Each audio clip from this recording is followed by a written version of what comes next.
Natatakot ba sa dilim ang anak mo? Hindi po yan biro, mami at daddy. Ang takot po niya ay totoo at minsan ang gadget videos ang ugat. Ito po ang tamang paraan para harapin ang imaginary monster at turuang matulog ng mag-isa ang anak mo. Panoorin mo ng dulo itong video ito. New day, new parenting content na naman po tayo, mamis at daddies. Sino po sa atin dito ang nakaka-relate sa eksena na pag pinatay mo lahat ng ilaw, bigla na lang napapasigaw ang anak mo, Daddy, mami, may multo. Matakot po ako. Buksan niyo po yung ilaw. kahit ako din po na-experience ko yan sa anak ko. Kahit sa kwarto namin, ayaw niya ng madilim agad. Ang gusto niya, may isang ilaw na bukas muna, tapos papatayin ko na kapag tulog na siya. Ganyan ka-sensitive ang mga bata. Kaya ito po ang floating question natin for today. Natatakot ba sa dilim ang anak mo? Yan pong nararamdaman niya ay totoong takot. Ang takot sa dilim o tinatawag ng mga experts na nyctophobia ay normal na lumalabas kapag sobrang active ang imagination ng bata. Maaaring dahil po yan sa mga simpleng bagay tulad ng bagong stress sa school, pagkain ng sobrang matatamis bago matulog, o sa mga napapanood niya sa internet. Minsan po kasi ang ugat ng takot ay galing sa mga napapanood sa gadget ng anak mo. Yung mga animation o videos na may halong suspense, yan po ay nagre-register sa utak ng anak mo at nabubuhay sa dilim. Kaya sa halip po na magalit tayo, gamitin po natin ang imagination ng anak natin para labanan ng takot. Gamitin po natin ngayon guys ang tapang lesson. Ang dayunin po natin ngayon ay i-validate ang emosyon ng bata at turuan siyang mag-control sa sarili niyang isip. First letter natin guys, no, T or tanggihan. Iwasan po natin ang exposure ng anak natin sa mga nakakatakot na contents online. Ito po ang unang aksyon na dapat nating gawin. Huwag po nating hayaan ang anak natin na manood ng mga video na may halong monster, may halong suspense, o may halong sobrang dark themes. Lalo na po pag bago matutulog yan.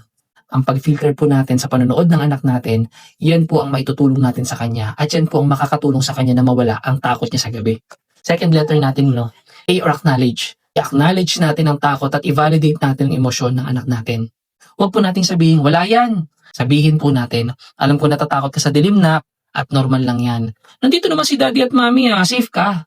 Ito ay magpapababa ng stress ng anak mo. Third letter natin guys, no, P or pagtulong. Mag-isip ng pagtulong sa sarili niya. Bigyan po natin siya ng control.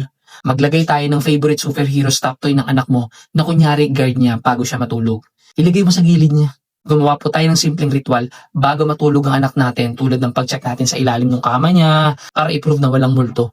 Next letter natin guys, no, A or ating ritual. Gumawa po tayo ng ritual guys katulad ng pagsindi ng ilaw ng dahan-dahan, magkabit po tayo ng nightlight o kahit isang malabong ilaw lang sa gabi.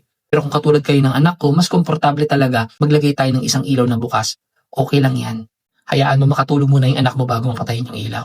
Yan po ang transitional step na pwede natin gawin. Tanggalin mo ng dahan-dahan yung ilaw na yan hanggang sa masanay na siya na wala ng ilaw. Next letter natin guys, no, N or normal. I-normalize po natin sa bawat bata na natatakot yan sa dilim. Basahan po natin ang kwentong anak natin tungkol sa mga batang natatakot sa dilim pero natututong maging matapang. Yan po ay magpapakita na kasama siya sa lahat ng bata at wala siyang pinagkaiba sa ibang mga bata.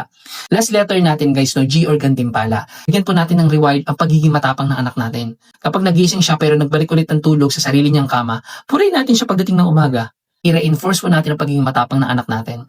Ngayon ko na-realize guys, no, na ang takot sa dilim pala ng anak natin ay hindi po yan dahil sa multo, kundi dahil po yan sa kailangan po niya ng transitional light at dapat hindi na siya manood ng gadget bago matulog. Kailangan nating i-manage ang imagination ng anak natin. Kaya ang lesson learned ko guys, huwag po natin pilit ang madilim agad sa kwarto. Gamitin po natin ang tapang lesson para matulungan natin ang anak natin labanan ng imagination niya sa gabi na may kasamang ilaw. Ang sagot sa tanong na, tatakot ba ang anak mo sa dilim? Ay if oo, i-filter mo ang gadget content na pinapanood niya. At gumamit po tayo ng transitional light tulad ng ginagawa ko sa anak ko. Ito ang pinaka-epektibong solusyon, i-guide po natin ang anak natin sa tapang lesson. Ikaw daddy at mommy, anong pinaka-creative na solusyon na ginawa mo sa takot ng anak mo sa dilim? Anong ginawa mo para maparelax yung anak mo? I-share mo naman yung funny story mo dyan para makatulong din sa iba.